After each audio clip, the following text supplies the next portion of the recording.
Everyone is doing well. Welcome to Daily Decode of 25th October. My name is Sanjay Kumar. Welcome to the session.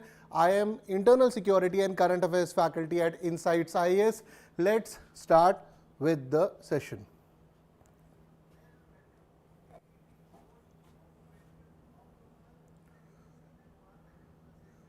Okay, so the important news for today, India-China begins disengagement at Depsang and Demchok. We have been covering India-China for right now, for a couple of days. I yesterday got a statement that you are covering a lot of IR and internal security issues.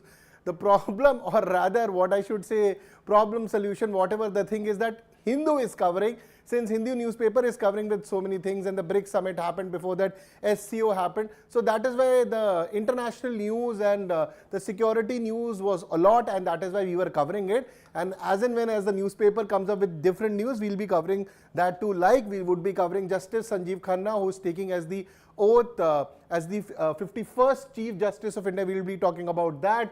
Cabinet panel approves 2 railway projects worth the cost of 6798 crore. Cabinet approves 1000 crore venture capital fund for space tech funds. So you've got venture capitalists and what is our angel investors. So once we reach this news, we'll also talk about what's the difference between angel investor or venture what's the difference between venture capitalist and angel investors.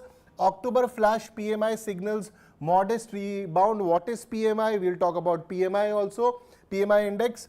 Bomb hoax soar, over 80 flights get threats. You must have seen on social media that these fake hoax calls of that there is a bomb in a plane has been going, and it has created a havoc and lot of delays in the international and domestic airlines. We will talk about that. In editorial, building blocks on the 16th BRICS summit in Kazan. Then question and answers. Now question and answers are part of each news. Depending upon the news, there would be a prelims or mains based question, and finally we will have tidbits. So these are the important news for today which we would be covering. We will start with the Indo-China. Statements have come from the Defence Minister Rajnath Singh sir. But before we start, we have, so this is the news. India-China begins disengaging at last 2 friction point. That is the friction points specifically which I am talking about here, Depsang Plains and Demchok. So Depsang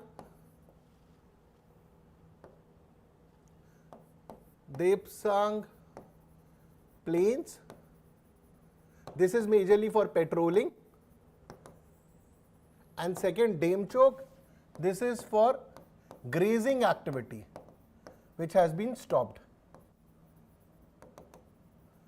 Okay, so moving further into this, before we move, so I've added some photographs of basically what has been the timeline, because if you remember the timeline, it is always easy to put that timeline as a diagram in the UPSC mains answer. You generally fetch better marks if you always give diagrams or flowcharts.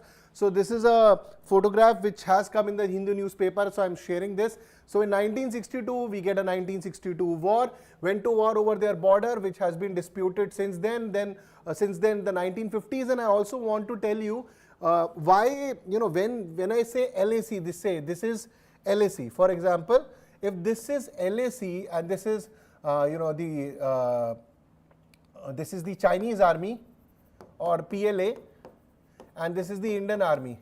So, and if I say this is LAC, so LAC, line of actual control, has still not been defined. So for our perception, this might be the LAC, and for Chinese perception, this might be LAC.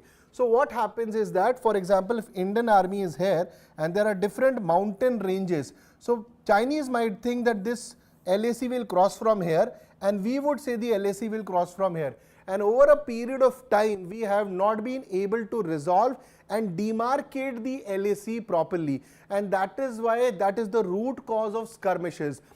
Though there is a different opinion also into this, that China always likes and always maintains that it should not have resolved borders, because once it has resolved borders, it cannot do salami slicing strategy or cabbage strategy, that is basically taking small parts of land. So just to tell you what is salami slicing strategy, for example, say this is a chicken salami, okay, say this is a chicken salami. So what China generally does, not only with India, with various countries with which they are trying to do, they try to become a land mafia and grab their land. So initially they will take a small piece of land. Then once they have a confidence that the other government or other security forces are not doing anything, then a bit more piece of land, then more piece of land, then more piece of land, and eventually they start. So this is also known as salami slicing strategy. So this is a chicken salami. So slowly and steadily they try to grab the land. So that is for this to happen, it is very important for China that the land borders with various countries are not resolved. If the land borders are not resolved, then only you can do it, because if the boundary is properly demarcated or properly fencing has been done, this cannot be done. Since LAC has not been properly demarcated and India has the exemption that it goes from this A part and the Chinese have an exemption that it goes from B part, this is a deadly cocktail which China really enjoys, because this gives them the entire pleasure through the salami slicing strategy to take the land. So from 1950s and even till date in 2024, we still don't have a demarcated LAC, and that becomes the root cause of discomfort for both the nations. So until unless we find solution to this problem can occur in the future also. Okay, so this is what it is. Okay, so first of all, good evening to everyone, whoever has come live. Good evening everyone, thank you for coming live and watching the lecture, and Jai Hind to everyone. If you want to give some of your opinion, you have a question, please put that in the comment section, and thank you very much. And you all are sharing your response on the Daily Decodes, which is very good. Kindly share the Daily Decodes with all your friends who are preparing for civil services and the other examination. And one thing, do you think we can trust China or not? Please put it in the comment section. Do you think we can actually trust China, or they, as they have done in the past, that they become backstabbers, because they have done in 2018, 1918 we went to Wuhan, 19 they came to Mamlapuram, and 2020 they gave Galwan Valley to us. So what is your take into it? Please put in the comment section. So anyways, coming back to it, so in 1962 the war happens, and though we disputed territory, though we had diplomatic ties, at that point of time Jawaharlal Nehru ji expected that the government or the Chinese under the Mao Zedong will not attack, but that happens.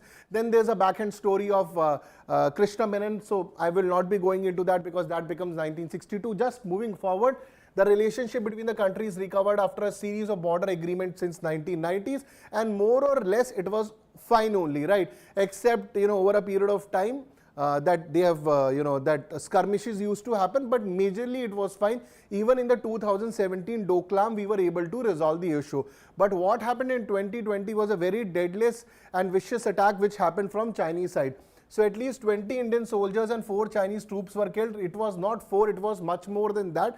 But Chinese government, Chinese media never accepted it, because that would have shown the Chinese government, Xi Jinping, in a very bad light that their troops were killed. And that is why China in yesterday lecture I was telling you that China has a deal with, Communist Party of China has a deal with people that you will not have any political rights, we'll give you economic prosperity. So that is it, no political rights. That means whatever the news will come from Xinhua news agency, whatever Chinese agencies say, or whatever the Chinese government asks them to say. So 20 soldiers in hand-to-hand combat, Galwan Valley, Ladakh. Northern India, same year, New Delhi, heightened security of investment from China. The investment was being stopped. Many applications, TikTok, many of them were being banned. And companies like Huawei were asked to move out of India. They were already being asked to move out of from America and Europe because of the espionage charges. So banned popular Chinese mobile apps. Several direct passenger air route between the neighbors were closed. Some of them are still closed. February 2022, number of Chinese mobile apps banned by climbed from 59 at the time to border scuffle to 321. So the relationship from 2020 were going down the hill. It were going down the hill, which we are currently seeing it with Canada also.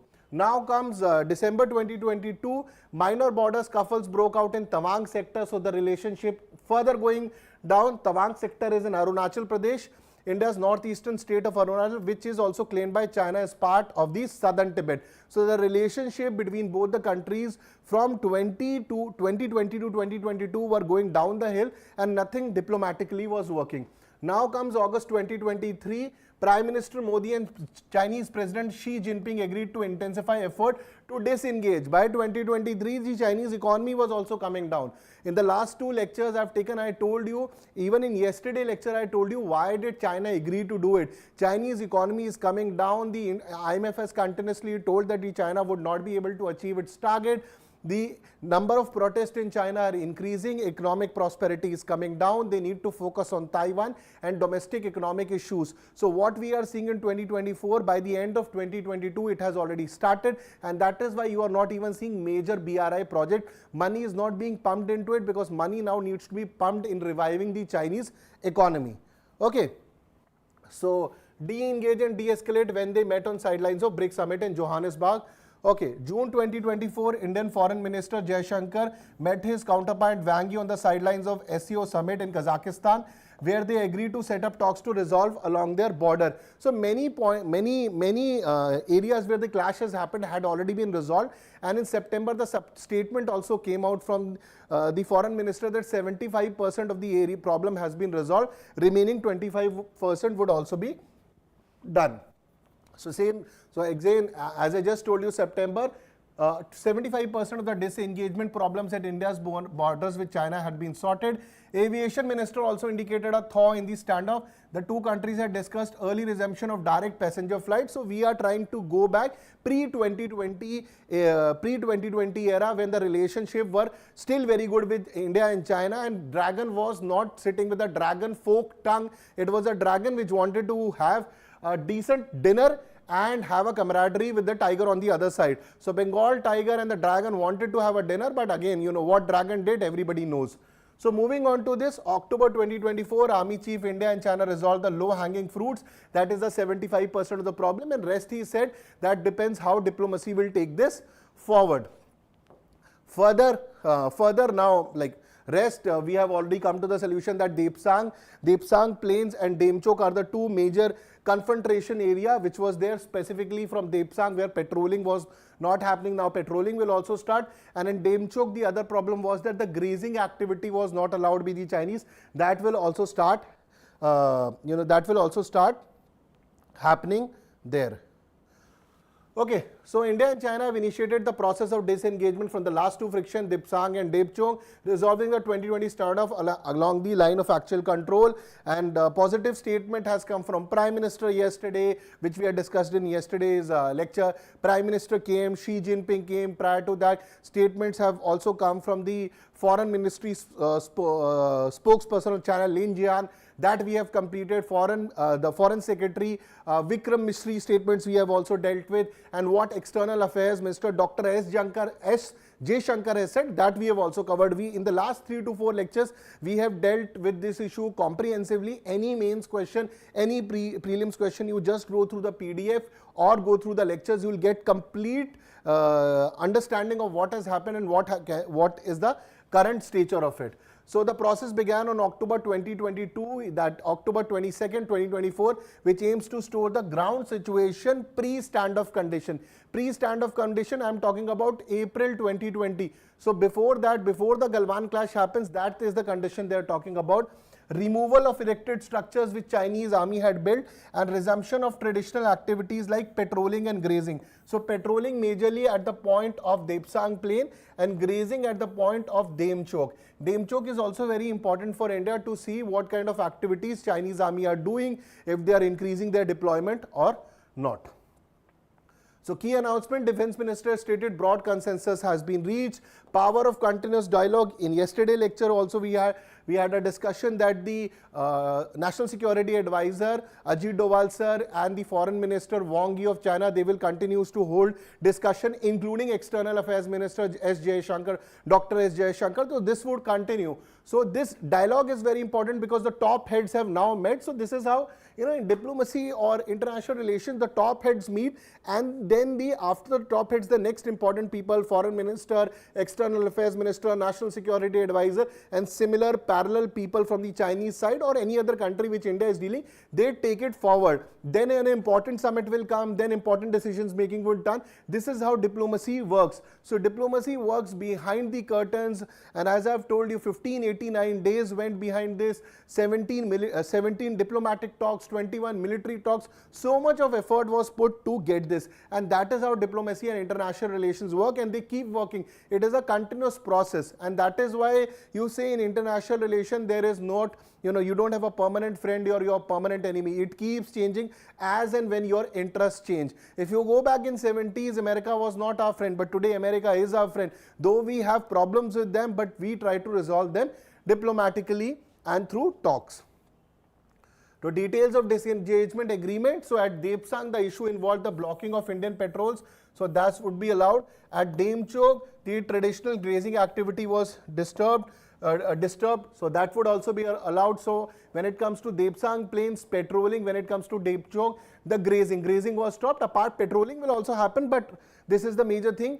In the previous lecture, I had told you at certain areas, for example, if this was an area, say A, say I is an area and this is a C is an area, and at some point this is the point which, or there is a point which both of them say this belongs to us. So we, rather than this point, we created some buffer areas in between. So this buffer zones will still continue. Eventually we would be removing these buffer zones. Buffer zones was created so that, the skirmish does not happen, because more than 30,000-40,000 troops were deployed in this area from Chinese and Indian side including. So if they're standing to each other and if there is no buffer zone, chances of skirmish over a comment, statement, fight, it can happen very easily. That is why these buffer zones were created. But as and when we move towards disengagement, de-escalation, de-induction and normalization of these areas, eventually these buffer zones would also be eliminated. Okay, so timeline and the current action, we have already gone through that. So engagement at multiple levels, military level, diplomatic level, these talks are going on.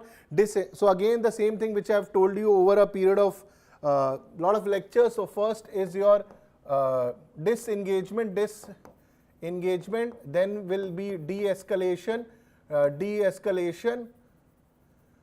then you will have de-induction, and then you will have normal management of border areas. So this has been said by a lot of experts and people from the army. So this is the thing which would be followed. Hello everyone. So strategic implication and future outlook, restoration of the ground situation.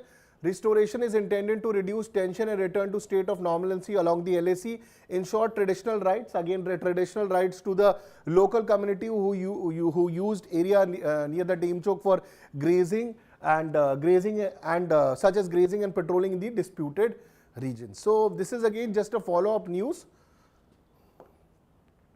So continued vigilance. So the next phase would involve de-escalation, de-induction, and again, as I've said in the previous lecture, it's good that Chinese are doing this, but we need to be cautiously optimistic. We need to go with China with eyes wide open and don't trust blindly. Anyways, I'm very sure the external affairs ministry or the military, nobody would be trusting China like that. And this is again a statement which has come from Prime Minister when he was speaking to Xi Jinping yesterday, that mutual trust and respect is very important. This is what he said: mutual trust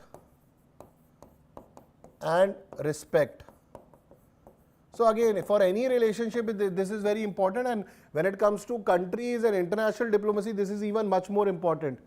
India can use this conflict resolution as an opportunity to counter the pressure coming from the Western Bloc, but also have to be wary of the Chinese intentions. Saurav, absolutely correct. Wonderful point given by Saurav. It is absolutely correct. Sir, is LAC internationally recognized? See, the problem is that, first India and China recognize it. International is a very different thing. See, the problem with China, I'll tell you, is that now China should not be making artificial islands, okay, but it is creating those artificial islands. And now, why I'm telling you that, you will understand. So China went to permanent court of arbitration. Philippines had put a case against them, and in there they lost the case. They also came up with fake books and fake maps that this entire Southeast Asia belongs to them, South China Sea belongs to them. Even then they lost the case. But even after that they did not accept the judgment and kept on doing this. So this LAC, until unless it is accepted by China internationally, accepting or not accepting does not make a sense. When you say LOC, the international case comes because the Indians went to United Nations. The Jawaharlal Nehru went there and he said that we need the help of United Nations, and United Nations comes, LOC is established, and then the cases of plebiscite. Once the plebiscite will happen, for plebiscite it is important that Pakistan leaves, Pakistan occupied Kashmir, then a plebiscite will happen and then people of Jammu and Kashmir will decide. But this is not what has happened between India and China. That is why, rather than internationally accepting or not, that does not matter. What China, India seeks with each other, that is what will matter. So now, as per China, they want rather they have taken the entire Aksai chain, but there's a problem of McDonald line and Johnson's line. We believe in McDonald line, they believe in Johnson's line. Since they believe in Johnson's line, that is why they have almost taken, or not almost taken, they have taken much more land than the Aksai chain. Plus, they have issues with McMahon line also. So McMahon line is the one which divides the Arunachal Pradesh border with the Tibet region. Tibet has also been overtaken by China. So they believe that Arunachal Pradesh is also part of the southern Tibet. So these are major issues with China. So it's not about internationally acclaimed or accepted. Rather, it should be accepted between India and China. So if China comes on talks, then only this could be resolved. Okay. Hello Divya. Hello Sumit. Hello everyone. Okay, Saurav, that's a wonderful statement. Bulls also have to be very Chinese intention, but this episode also tells us that, if you do continuously diplomatic talks, many things can be resolved. The problem which is majorly coming is that if Trudeau had this kind of thing, rather Trudeau thought that blaming India would change the stance. Rather, people in Trudeau's party today are talking about you step down, otherwise we lose the next election.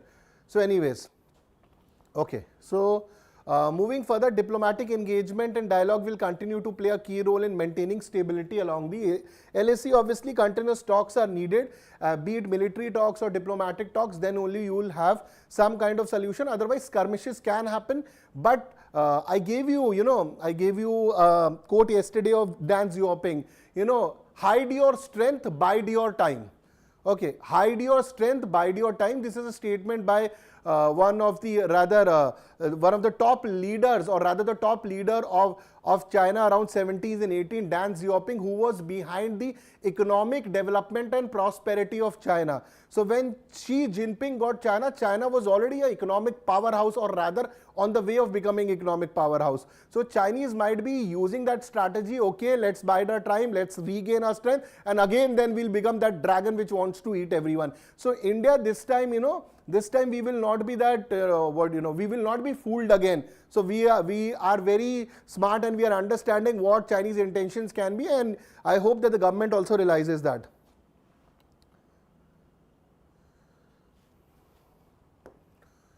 Okay, so discuss the implication of recent disengagement between India and China. So next news is Justice Sanjeev Khanna appointed the next CGI to take oath on November 11th. Okay, so he would be the 51st Chief Justice of India, Justice Sanjeev Khanna. He will get around some more days than the 6 months, or 6 months and some days. He would be taking, the post of CGI from 11th of November. So appointment is made on the article 124. So we'll talk about article 124, clause 1 and clause 2, how the appointment is done, and then what are the conditions for it, and the third judge case and the NJAC. So these are important background news which UPSC keeps asking. We'll be covering this. This is just the news which is there. We'll also understand the static behind it. So he would be replacing CGI Chandrachud sir. He will succeed Chief Justice D.Y. Chandrachud, who will retire on November 10, 2024, and he will be there on 11th of November 2024. So Justice Khanna will serve as the CGI little over 6 months, from November 11, 2024 to May 13. This is not so important, just to tell you. Supreme Court Collegium led by Chief Justice Ranjan Gogoi was the one who recommended Justice Khanna for to become a judge of Supreme Court, and that was also done on merit and integrity, overlooking the others' higher seniority for becoming Supreme Court judge. I'm talking about Supreme Court judge, not CGI. For Supreme Court, from High Court to Supreme Court judge, he was recommended by then CGI Ranjan Gogoi. Okay. Now, what is Article 124? Article 124, as per the Constitution of India, is very important. Now, the Constitution of India says that Supreme Court should have a CGI, but it does not tell us the procedure, how CGI, through what process CGI would be appointed. It does not tell us the process. So, majorly this is working through convention, and that convention today we call is collegium or collegium. So, this collegium system which is there, government tried to changed it through NJAC. That was the 91st Constitutional Amendment Act, but that was eventually not accepted by the Supreme Court. So the Constitution of India does not mention any procedure for appointing the CGI. Now the Article 124 Clause 1 says there shall be a Supreme Court of India consisting of CGI. How this person should be appointed, what is the pressure, what is the process, that is not told by the Constitution. Clause 2 of the Article 124 of the Constitution says that this should be appointed by the President. Yes, it should be appointed by the President, but what is the process? So process is not there. That is why it is working on convention, and that convention is the collegium system. Okay. So thus, in the absence of a constitutional provision, the procedure to appoint CGI relies on convention. It totally relies on convention. So this is your Article 124 Clause 1 and Clause 2. Very, very important. So again, I want you to revise this. 124 Clause 1 says there shall be a Supreme Court of India consisting of CGI. Now 124 Clause says, Clause 2 says that every judge of the Supreme Court shall be appointed by the President. Process, again the process, thus in the absence of constitutional provision, procedure to appoint CGI relies on convention. So Supreme Court judges should be appointed by the President. Now moving to what should be the qualification, he or she should be a citizen of India. Okay, first, second, have been at least 5 years a judge of a high court or 2 or more such courts in succession. So a judge of a high court or of 2 high courts or more such courts in succession, that means one after another. Or if this is not there, then next is have been for at least 10 years an advocate, then either he or she needs to be 10-year advocate in high court, 10 years on at least 10 years an advocate of a high court or of 2 more such courts in succession. That is also one after another. Even if this is not there, then the opinion of the President, a distinguished jurist, the person who should be appointed the CGI, he should be a distinguished jurist. So the first condition plus any of these 3 things, have been at least 5 years a judge of high court or 2 or more such courts in succession, at least 10 years as an advocate of high court or 2 courts or 2 or more such courts in succession, or be, in the opinion of the President, distinguished jurist. So these are the conditions, rather these are the eligibility conditions for becoming or for becoming a CGI. Next is President appoints the Chief Justice of India under Article 124 Clause 2 of the Constitution. This we have done. In terms of CGI, the retiring CGI proposes that who would be the next CGI, like CGI Chandrachud Sir has proposed the name of Justice Khanna. The suggestion is forwarded by the Union Law Minister to Prime Minister, and then the Prime Minister then advised the President to do so. So it goes from Union Law Minister to PM to President. Okay, so advise, forwarded.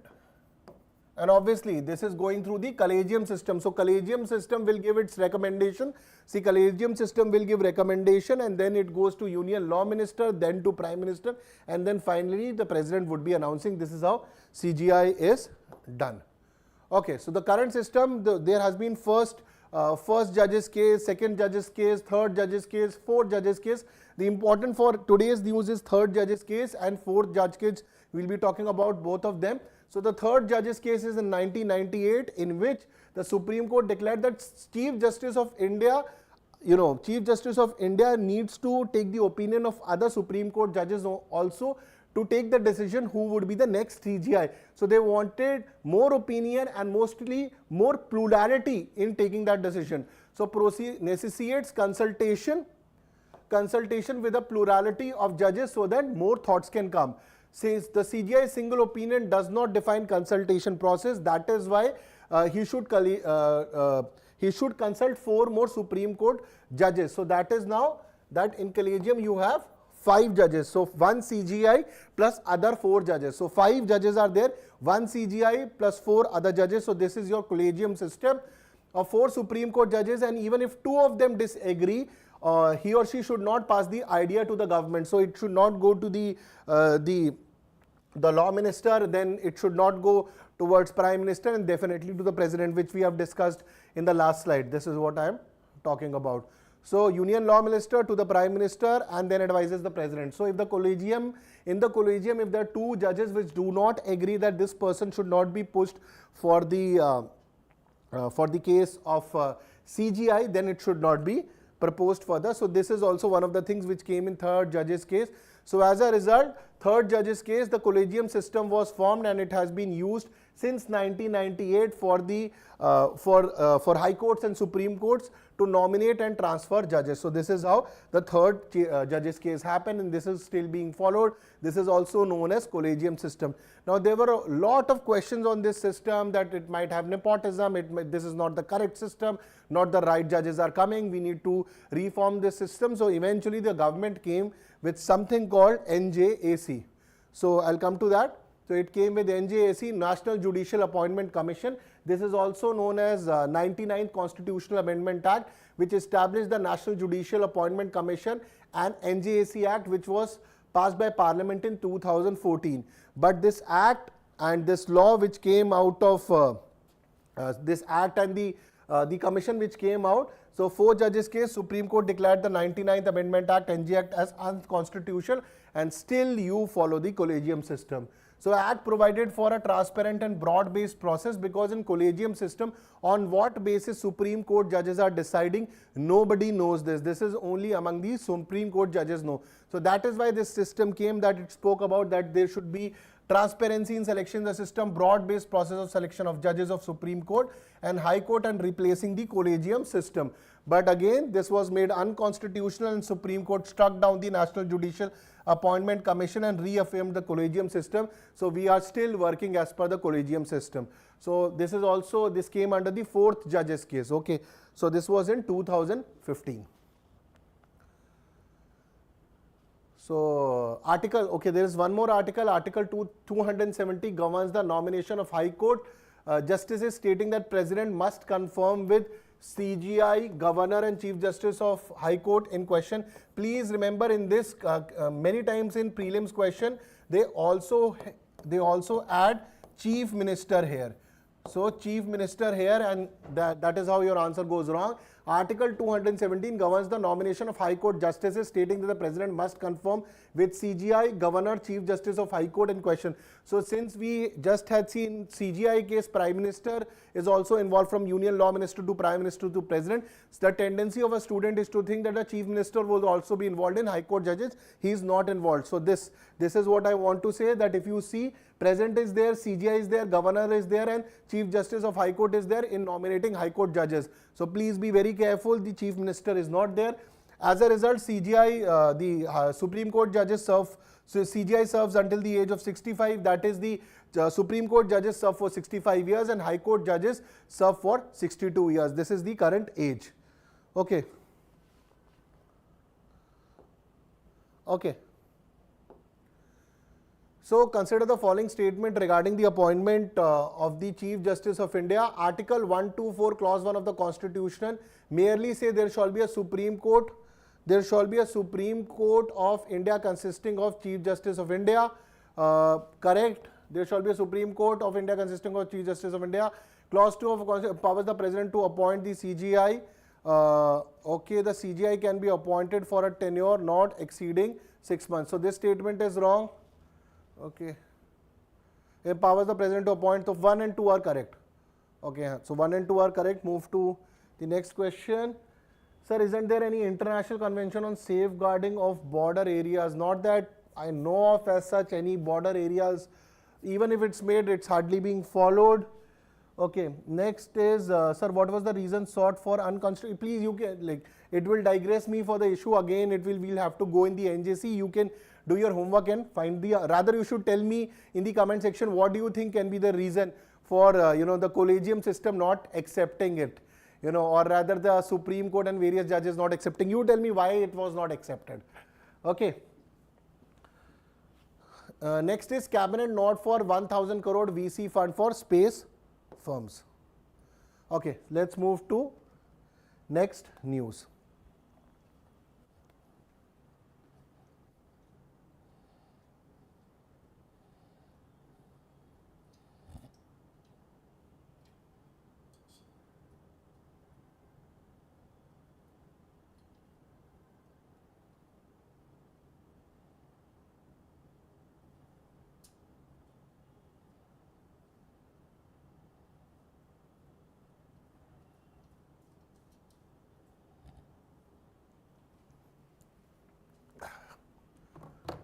Okay, sir. Subit, I'll be waiting for the answer.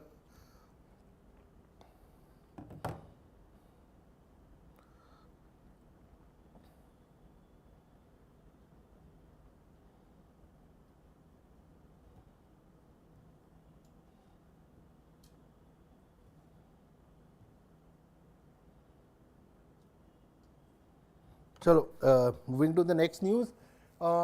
Cabinet approves 1000 crore venture capital fund for space tech firms. So Union Cabinet has approved the establishment of 1000 crore venture capital fund to support space technology startups. So what is happening is that why this 1000 crore fund has come. So first of all, what is venture capitalist and what are angel investors? For example, I'm starting a project, I'm starting a startup, and I need, say, I need around 50 crore rupees as a seed funding to start it. Now I have two options, either I can go to venture capitalist or either I can go to angel investors. So who are venture capitalists? So venture capitalists are like proper financial institution, banks, or they're a group of big financial investors or venture capitalist investors like Sequoia. They are big groups, big companies. They will see the financial viability of my project and they will study it and they will see for the next 4, 5, 10 years what can be the growth and the amount of money they are investing, when they would be able to make profits into it, or if in future my company can be listed and they would be able to take out the money they invested with a lot of profits. So this is what venture capitalists are. So it's a big company, a lot of financial investors are there, or it is a proper, it can be a bank also, it can be investment bankers also, but it's a big organization. So these are venture capitalists. Now second is that, for example, though venture capitalist ready to fund me for this 50 crore, then I go to angel investors. So angel investors can be 3, 4 individuals. So I go to them, give me them projects, and for that they take some equity of the company. So they 4 of them said that, or rather 5 of them said that we'll invest 10 crore in a company. For everyone who is investing 10 crore, they are taking 10% equity. So out of 100% equity, 50% equity I have given for 50% stake to them. So this is angel investors. So these are like individual players who would be investing in me, and venture capitalists are like proper companies and banks and investment bankers. Both of them would be taking equity, but only the cases in venture capital, it's a big firm, they have a lot of connection, etc., etc. Okay. Now moving to this. So 1000 crore capital fund, venture capital fund to support space technology startups. Now the problem with this is that space technology, when it comes to, or space technology startups, in these companies the seed funding requirement is very high. So what is seed funding? Seed funding is that when I'm starting a business, the initial amount of money which I require to start that business is called seed funding. Okay, now in lot of sectors the seed funding is very less, but in space the technology is so expensive, the products are so expensive that the seed funding itself requires, it is in crores. So that is why many of these Indian space startups, they leave their Indian domain and they start settling in foreign countries where easily they can get funds. So that is why the government has come, the cabinet has given the approval of 1000 crore venture capital fund to support space technology startups. Okay. So moving further into this, so initiative is aimed at fostering growth of space and tech companies in India, providing them with necessary capital for development. Now the targeted expansion is that now India, the space market of India is around $8.4 billion, and by 2033 it would be $44 billion. So venture capitalist fund is part of broader goal to expand India's domestic space economy. So as space economy will increase, for example, if it moves from $8.4 billion to $44 billion by 2033, if this much amount of money comes and we are able to generate, think about the economic prosperity in this sector and how many jobs it can generate for people. Okay. Siraksha TP, thank you very much, Siraksha, thank you very much. So this initiative aims to boost innovation in the space sector and enhance national space capabilities through strategic investment. So all this venture capitalist fund, which is of 1,000 crore, around 40 companies would be chosen in this. So 40 companies which are very good, whose project, if we study their project and we see what kind of growth they can achieve, so they would be chosen, and then the money would be invested in these companies. Okay. So the fund will be managed by Indian National Space. So this is a very important fact.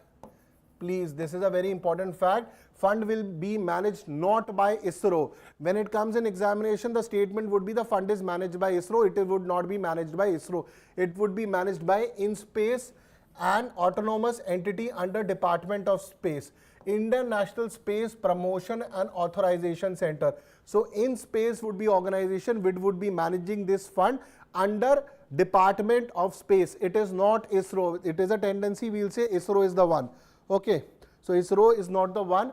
It will be professionally run, selecting approximately 40 firms, 40 companies would be chosen, and then funds would be invested on them. So potential for commercialization and contribution to the space sector, how much they will contribute, and in terms of commercialization, if we are putting this amount of money into there, how much money they can generate for the country, how much resources would be required, how much profit, when they can get the profits, and how they can help country in terms of generating revenue and profits, and most importantly how they would be helping in the development of the economy, how economy can prosper specifically in this sector, and also the employment opportunities.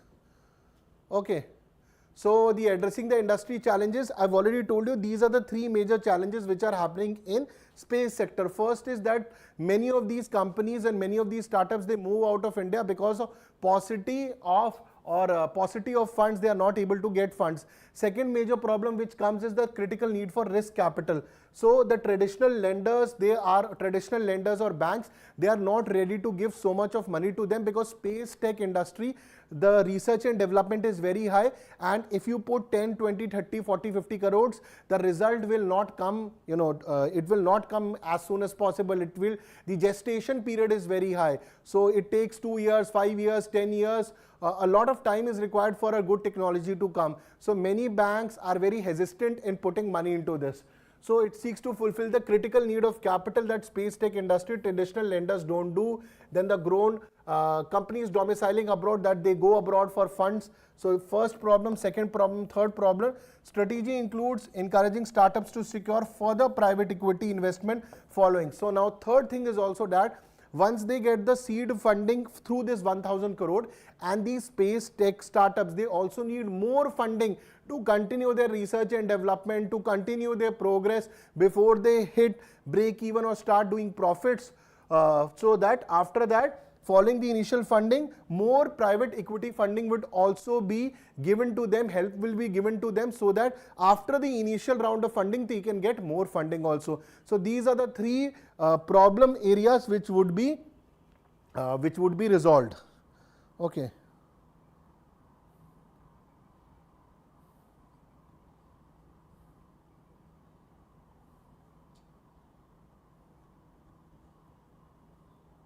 I hope everyone got the points. Okay. Now moving to next, supporting high-tech startups. By providing risk capital, the fund will enable startups to develop and commercialize cutting-edge space technologies.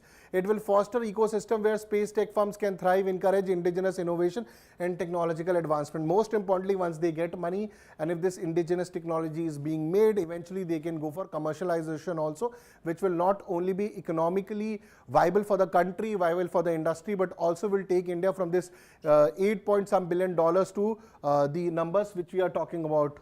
So in 2023, the numbers around $44 billion we are talking about. Yes, $8.4 billion to $44 billion by 2033. So this would be only possible. So this is a nature which we need to change in India. So problem in India is that many of the Indian big business houses, they are not ready to spend on research and development. If you go to America, Europe, and for that matter even China, these countries are very ready and they are eager that we need to we need to put money in research and development. So when you put money in research and development, be it weapons, be it artificial intelligence, so if you start putting money, it's like a seed. The result of that seed might take 5 years or 10 years, but once the results are out, that will fetch you a humongous amount of money. But this attitude of spending in research and development has not been the part of the India's growth trajectory, and that is why we are failing in science. If you remove those Americans who have a, that they were born in India, just tell me how many Indians have actually won the Nobel Science Prizes. I think in the last 95 years we have not won. I'm talking about Indian citizens who are from India. I'm not talking about Indian American citizens. So this being years, this also tells us that how we are still lacking in science, because we are not spending on research and development. That is the problem. Even if you remove IITs and IISCs, the rest of the institutes are struggling for basic funds to do research. So this is a major problem which is happening. Okay, so funds address the issue of startups relocating abroad. This is a proactive approach. It's a good approach that they shouldn't go abroad, they should be here, and they help in our economy. Enhancing investment in the tech will contribute to overall growth of high-tech sector. Okay, next question. Fund will be managed by ISRO. Directly wrong statement. It aims to provide risk capital for early stage. Yes, correct statement. The target is to expand Indian space economy to $44 billion by 2033. Yes, both the statements are correct. 2 and 3 are correct. Okay, first is wrong because ISRO, it would be in space under the Department of Space.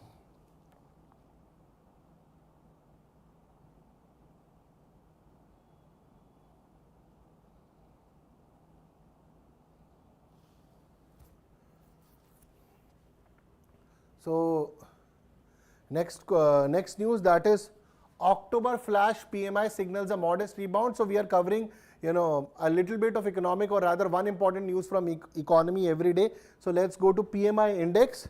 So when we go to PMI, so modest rebound. So October flash PMI is purchasing managers index. So I want to talk about what is purchasing managers index. So manufacturing sector activity India showed a recovery. So manufacturing sector is recovering. So that's a very important thing. And following 3 months of moderation, while service sector offtake also show an improvement. So in the current Indian economy, manufacturing sector is also growing and service sector is growing. So this they are judging through the PMI, which stand for Purchasing Managers Index. Let's understand what is PMI. Now PMI is a survey based index. So they send these questionnaires to various companies, and then on the basis of those answers, they get this index and they get these numbers. So it is a survey based measure that asks the respondent about the changes in their perception, what they think about it, what will happen in the next month. So it is done on month to month basis.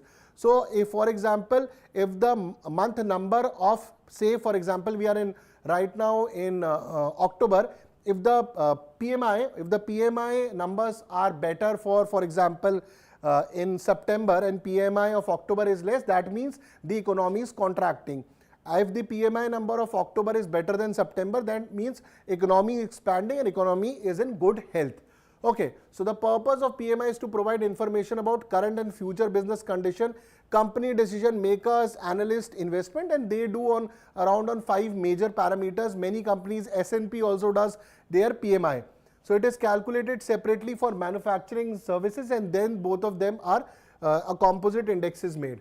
So these are the 5 major variables they see, that is number of new orders 30%, output 25%, employment 20%, suppliers delivery time 15%, stock of item purchase. So this questionnaire would be sent to companies, and on the basis of what they give back in this, they get the result. So PMI is derived from a series of qualitative questions. For manufacturing PMI, the question is sent to manufacturing companies, and these manufacturing companies, on the basis of this, they give their data back, and on the basis of that PMI comes out. So if a PMI value is more than 50, it is considered the economy is expanding. Print above 50 means expansion, while a scroll below 50 means contraction. If it is on 50, that means no change. If the PMI of previous month is more than the current month, that means the economy is contracting. So the previous month is higher than the PMI of this current month, then the economy is contracting. But if it is the other way around, that means if of October it is better than the September, that means economy is expanding, economy is in good health. So I hope everyone is understood till here. So Sumit has asked a question. So I think, let me see if he has answered the question. He has not answered it. So just to tell you certain things on the NJAC, one problem which was there, that the Supreme Court said that NJAC is eroding the independence of Supreme Court and the Supreme Court judges and the collegium system. Second, it was that they were saying that how it is eroding, that they are including union law minister and many people from the government in this, and if people from government are in the choosing committee, so they will try to do, they will try to get those judges in the system which are partial to them or which have a similar thought process to them. So these are certain things. So judicial independence, composition of NJAC, and the Supreme Court also said this also violates the basic structure of constitution, and that is why they were preferring the collegium system. Okay, and there was veto power also which was given to the eminent persons that could allow non-judicial members to block the judicial appointment. So basically the structure and the way NJAC was made, and the government people were there and some non-judicial members were there, they would be taking the decision for who would be the next Supreme Court CGI or the judges and everything. That system they did not like. They thought it's violating the independence of the Supreme Court, it's violating the basic structure of the constitution, and these were the major areas which they were talking about: basic structure, doctrine, judicial independence, composition of NJAC is not right, and in the composition of NJAC the ruling government will become very dominant. That means they were saying if you take legislature, executive and judiciary, so the executive will become very powerful in this, and they will try to get those judges which would favor the government in decision making. So these were certain pointers which were given by the Supreme Court, and they struck down the NJAC and the other things. So I hope Sumit Singh Pal, you've got the answer to the question. So I've given certain brief points, rest you can go and read. Okay, with preference to purchasing manager index, PMI is calculated on survey that measure change in key business value compared to previous month. A PMI score 50 indicates below 50 expansion, wrong. A PMI is calculated separately for manufacturing and survey under combined. So 1 and 3 are right. 1 and 3 are right. Let's move to next news. Government approves 2 railway projects worth 6798 crore. So again, a wonderful news. Cabinet just approved 1000 crore for space. Now around 6798 crore for the Indian Railways. So there are 2 important projects in this. There are 2 important projects where money would be put. So this is construction of a new railway line between Errapalam and Namburu, and this would be focusing on Amravati, which would be the capital of Andhra Pradesh. Doubling of railway line along the Narkatiyaganj, Raxaul, Sitamarhi, Darbhanga, Sitamarhi and Muzaffarpur section, 256 kilometers. This would help basically in Bihar and certain, and also towards the Nepal side. Okay, so the Cabinet Committee on Economic Affairs, it is chaired by Prime Minister. Though this is also a factual question. CCEA is chaired by Prime Minister. So 2 project, Errapalam Nambaru via Amravati. Second is doubling of railway line along the Narkatiyaganj, Raxaul, Sitamarhi, Darbhanga, Sitamarhi, Muzaffarpur section, 256 kilometers. The other one is 57 kilometers. Obviously, this would lead to lot of economic and socio-economic development in these regions also. So both projects are expected to be completed within 5 years, and they would be covering almost a distance of 313 kilometers. If you see 3 major areas, they would be targeting both the projects. Like the first project would be targeting Telangana, Andhra Pradesh, and second towards Bihar and some areas of Nepal also, rather the connectivity towards Nepal. These projects will enhance the existing railway network and improve connectivity across 8 districts. Okay, so new line Errapulam, Amravati, Namburu provides direct railway connectivity to Amravati, the proposed capital of Andhra Pradesh. And if you see 15,000 crores have also been given for Amravati development in the budget. Aims to serve around 168 villages, and approximately 12 lakh people would be positively affected by it. Okay. I hope everyone is clear till here. Please let me know that if you are understanding everything. Please let me know in the comment section. Please do like the session. Kindly like the session and share it. Please like the session.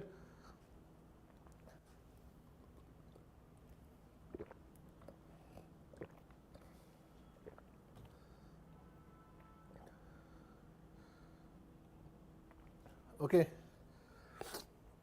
So next is 256 km. This is doubling of Narkatiyaganj, Raxaul, Sitamarhi, Darbhanga and Sitamarhi Muzaffarpur sections. 256 multi-tracking project reduce congestion. Obviously, that is why doubling is being required. Otherwise, there is a congestion of trains out here, and improve infrastructure. Some of the busiest sections will boost connectivity to Nepal, Northeast India and border areas, enhancing movement of both passenger and free trains. If they are able to move, reach these corners of Bihar, and obviously the reaching towards Northeast section and Nepal would also increase. The project will cover approximately 388 villages and population of around 9 lakh people, and 2 aspirational districts would also be covered, that is Sitamarhi and Muzaffarpur. So aspirational districts are the one which, if you read about Naxalism, so there also they talk about aspirational program, the areas which are very backward in nature and they need to be developed. That is why aspirational program is the one which has been, the name which has been given to it. Okay.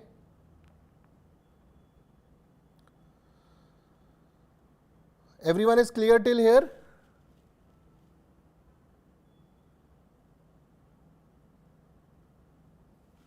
Moving further into this, so socio-economic and strategic so economic and industrial benefits. Obviously, commodities like agricultural product, fertilizer, iron ore, steel. See, if you go back in 70s and 80s, when China wanted to develop, or rather the Chinese government wanted to develop, the China first important thing they did was to connect the various cities with, they did a huge amount of investment in making roads.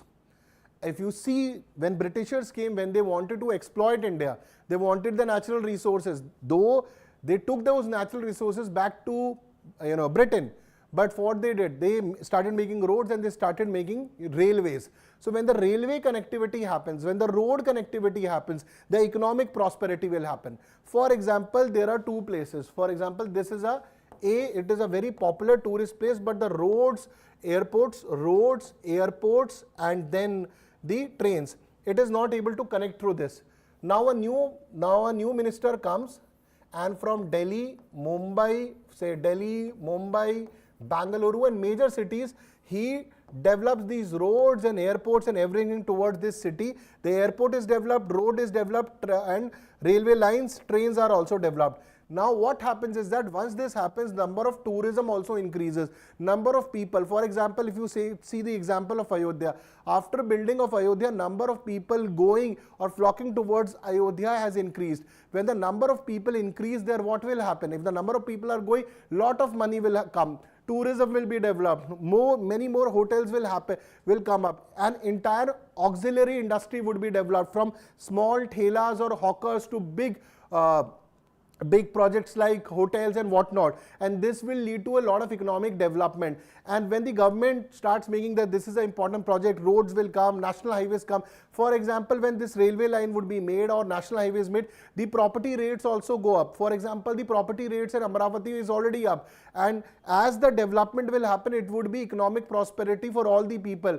If the economic prosperity will happen, this socially also people would be able to increase their standard of living also. So it is a total progress which will happen. Okay.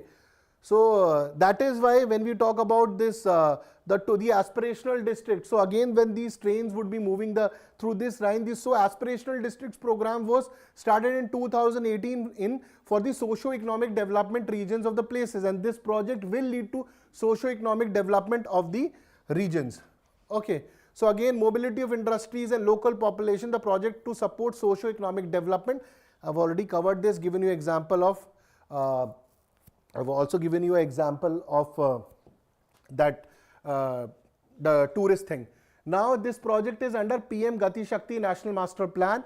And what is PM Gati Shakti National Plan? This was launched in 2021. It is a multimodal transport and infrastructure project. It was started in 2021 and it is also known as National Master Plan for Multimodal Connectivity Plan. It focuses on seamless movement of people, goods and services, contributing to overall infrastructural growth and connectivities.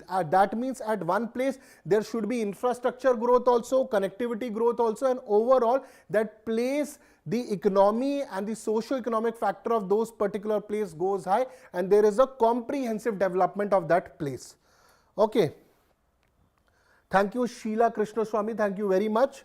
Okay, so this is what the aim to coordinate planning and execution of infrastructure project to bring down logistics. So repeating again, the PM Gati Shakti plan was launched in 2021. It is also known as National Master Plan for Multimodal Connectivity. It focuses on people, goods, services, infrastructure development, economic development, roads development, connectivity development, overall comprehensive development, and focusing on multimodal connectivity to a place. When I gave you that example on this slide, railway connectivity should be there, airport connectivity, road connectivity, and then infrastructure at these places would also be developed, and eventually that entire city, the economic and socio-economic prosperity will increase. Okay. So first, Errapalam Amravati Namburu railway line will provide direct railway connectivity to proposed capital of Andhra. Correct. Proposed capital is Amravati. Doubling of this line and Muzaffarnagar states of not Andhra Pradesh, it was only Bihar. Okay, PM Gati Shakti National Plan or Modal Connectivity was launched in not 17, 2021. Okay. So then the mains question, I've given mains question related to it, you can go through them and answer them. Okay, bomb hoaxes soar, more than 80 flights get threats in a day. So bomb hoaxes means over 80 flights. You have seen in the news this number of hoax called there. There's some recently a 17-year-old was caught and he was doing for some pity. He wanted to take some pity, revenge or something like that. So they are calling all these reports, or they're putting on Twitter or X and saying that this particular flight might have bomb, and these are hoax or fake calls, and number of these calls have increased. So the ministry is taking certain actions against them. So most of the threats were issued through newly created anonymous accounts seemingly set up for purpose of posting bomb threats, and they were towards already operated flights or which were not scheduled. But because of this, a havoc is created, because once the flight gets that threat that there is a bomb into that, then multiple steps are taken from security and fighter jets to whatnot, and one of the plane had to get landed in Canada also, and one plane from South Korean side, like it was I think flying towards South Korea had pushed their fighter jets to escort it also, and then it was a fake. So the aviation minister is talking about stricter rules, specifically amending the Air Force security rules to ban offenders for flying or putting them in no-fly list. So these people will not be allowed. Revising the suppression of unlawful act against safety of civil aviation, Swaska Act 1982, to impose harsher punishments for bomb threats offences. So these are the measures which have been suggested by the government.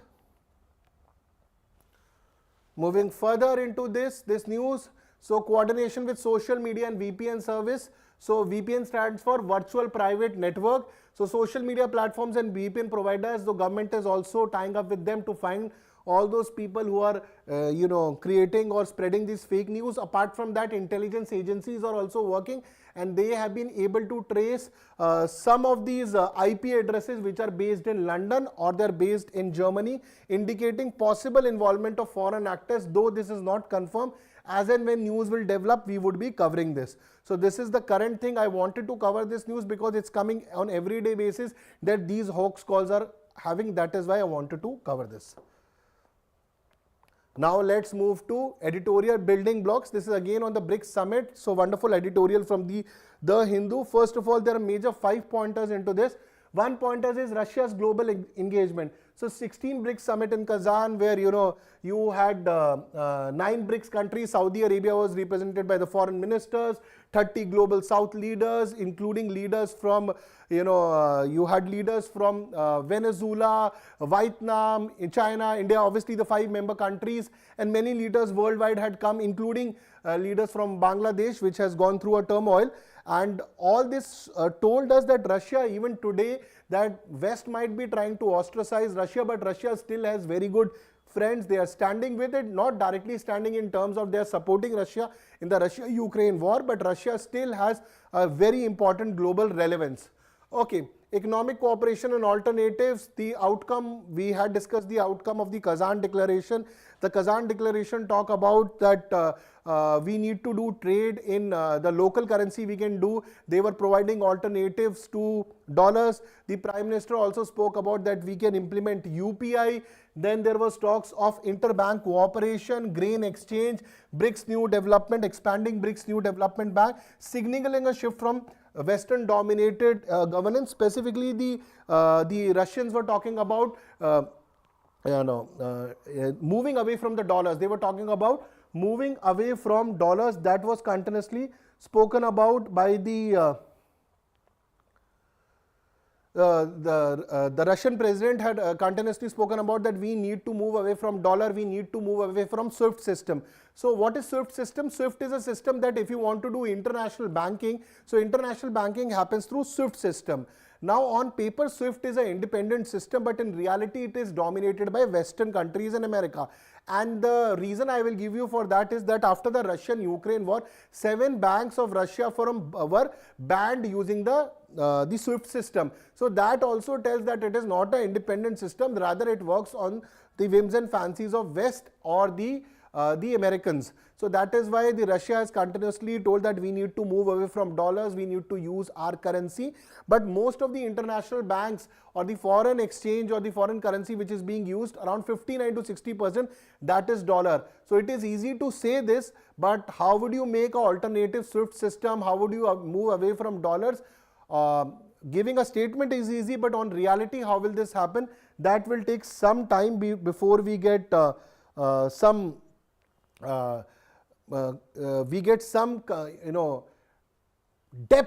in-depth pointers, we get some in-depth decisions or policies or way out to create an alternative to SWIFT system, an alternative to dollar. So there has been continuously, we have spoken about that we need to move away from dollar or alternative to dollar, but Chinese have tried for a very long period of time, but even they have not been able to succeed in this particular area. Okay.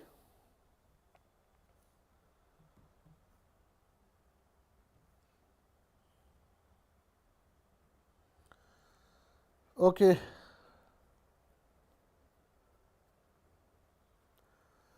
So one data which I want to share, that the dollar still has, it still dominates 59% of foreign exchange currency. So until unless we change this system, nothing can be changed. So this is one numbers, or rather foreign exchange reserves. It still dominates 59% of foreign exchange reserves.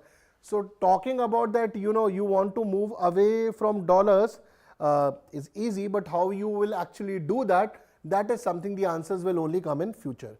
Now moving to the next part, expansion of BRIC members, Egypt, Ethiopia, Iran, UAE and Saudi Arabia came. Obviously you need to see Saudi Arabia, oil and gas, UAE, oil and gas, Iran, oil and gas, all these countries, Egypt again very important from the point of view of Suez Canal. You see all these countries which have come, oil and gas, very important countries, West Asia, very important countries, and that is why coming of these countries into BRICS, addition of these countries, the weight of BRICS has gone very, very high compared to your Western dominant. Like for example, G7 is not any more relevant today. It only gives what they think and they write it, but economically you see, yes, G7 has developed countries, but these are the rising countries, and these are the countries which will dominate, the global economy and global geopolitics in the coming 30, 40, 50 years, and that is why the importance of BRICS is going very up. And obviously it represents the global south, and the Western dominated institutions did not allow all these countries to join. That is the same thing which is happening in United Nations Security Council, the P members, the permanent members. And even when the Americans came that we will increase the permanent members, but we will not give them veto power. So that is, utterly, it's very balderdash, right? That what is the point of becoming a permanent member without a veto power? It is same. Then non-permanent member also has the same thing. So again, you want to expand but do not want to give us the power. So India balancing, PM emphasized BRICS as an inclusive organization, advocated for dialogue and diplomacy, and it has also said it is not an anti-Western bloc, rather it is a reform bloc. What the Western organizations could not achieve, they could not reform, this is the group which will do it. Platform for bilateral dialogue, summit provided an opportunity to address bilateral issues such as like the Doklam, and now, and most importantly, Doklam was resolved earlier, and most importantly the Galwan issue and what happened post Galwan, we have been able to resolve it. Rather, the resolution has come from both India and China side, which we have covered over a period of time. So, analyze the significance of 16th BRICS summit in Kazan in shaping new global economic order. Discuss the implication of the growing expansion and its approach towards existing international governance structure. It's a good question. You can go through it. And this is a synopsis of editorial, and I've also given detailed slides which will help you in answering this question. Okay. So you can go through that also. This PDF has been shared. The link of PDF has been given in the description. Now coming to Tidbits, again saying the link of PDF is given in the description. In Tidbits, ICCR organizes conference on Pali to so that it can be included as a classical language. So the Indian Council for Cultural Relation held a conference of Buddhist monks and scholars in Colombo to granting Pali the status of classical language by the Indian government, and the monks and the Buddhist community has appreciated it. Now let's come to hypocrisy. This is the biggest hypocrisy of Europe, which you can see. German call says what on Ukraine cannot join NATO.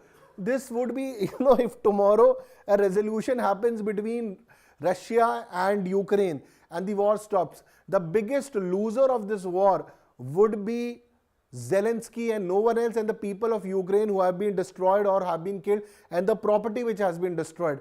Because Zelensky for time immemorial kept on asking, give me NATO membership, because once I get NATO membership, all these countries will come, because the NATO believes that attack on one member is an attack on all of them, and they would be forced to fight a war against Russia. All these countries are ready to give weapons and aid, but they don't want to fight the Ukraine war. That is the reality. Now, the German Chancellor has said that if a country is in a war, it cannot be included in NATO. And Volodymyr Zelensky had gone that I have made this victory plan, and he went to America, he went to Germany and said, give me NATO membership or give me those missiles which can target Moscow. Moscow and Russia has said that if you give these weapons to them, we will make, we will dismantle, we will destroy this entire Europe and America, we'll remove them out of the map, we'll use nuclear weapons. So neither Americans and neither Europeans, for that matter, either Kamala Harris comes or any president will come, but nobody is giving these missiles, these long-range missiles to Ukraine, and Ukraine is not becoming member of NATO also. If it is not becoming a member of NATO also, if it is not getting missiles also, if a ceasefire happens, so what is Zelensky has been able to achieve except the destruction and dismantling of property and killing of hundreds of people on both the sides? What else he has been able to achieve? This ambition of joining the NATO, it would be, these countries are telling you can't join NATO. All things which Zelensky was standing for, it has gone to zero and only led to destruction. These are questions which only Zelensky will answer in future. Who knows that?